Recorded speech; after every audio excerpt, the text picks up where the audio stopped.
பிறப்புக்கும் எல்லா உயிருக்கும்னு நம்ம கட்சியினுடைய ஒரு முக்கிய கோட்பாட்டை அறிவிச்ச நமக்கு கொள்கை இல்லையா?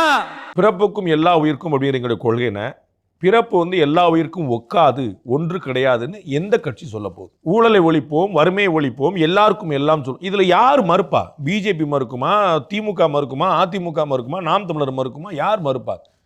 பொத்தாம்பொதுவான விஷயங்களை வச்சுட்டு என்னுடைய கொள்கைன்னு சொல்லல. There is no meaning. Uniqueness இருக்குதான்னு தெரியல. யூனிக்னஸ் அப்படிங்கிற நீங்க பாத்தீங்கன்னா கொள்கை அடிப்படையில் நீங்க பாத்தீங்கன்னா அது நாம் தமிழருக்கு, பாமகவுக்கு, கம்யூனிஸ்டுகளுக்கு, பாஜகவுக்கு இந்த நாளுக்கு தான் யூனிக்கான கொள்கைகள் இருக்கு.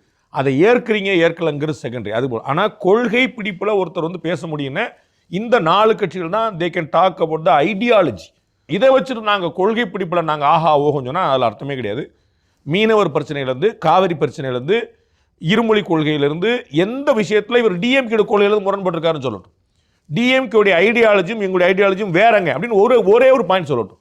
டிஎம்கே ஐடியாலஜி தான் அவர் வச்சிருக்காரு. இன்னும் சொல்ல போனால் ஏடிஎம்கே ஐடியாலஜி தான் வச்சிருக்காரு. ஏடிஎம்கேக்கு டிஎம்கேக்குமே இந்த ஐடியாலஜி டிஃபரெண்ட் கிடையாது. அவங்க 2 பேருமே இருமொழி கொள்கை வேணும்பாங்க, அவங்களும் நீட் வேண்டாம்பாங்க, அவங்களும் காவிரி பிரச்சனை வேண்டாம்பாங்க, அவங்களுக்கு கச்சத்தீவை கொடுத்த தப்பும்பாங்க. டிஎம்கே என்ன சொல்லுதோ அது அப்படியே ஏடிஎம்கே சொல்லும். ஏடிஎம்கே என்ன சொல்லுதோ அதுதான் அப்படி டிவிகே சொல்ல. அப்போ என்ன கொள்கை வித்தியாசம் இருக்குது? இதில் முரண்பட்டு பேசக்கூடியவர்கள் ஏற்கிறீங்களே முரண்பட்டு பேசக்கூடியவர்கள் தனித்தன்மையோடு இருக்கக்கூடியவர்கள் கம்யூனிஸ்டுகள், பாமக, நாம் தமிழர், பாஜக இவங்க தான்.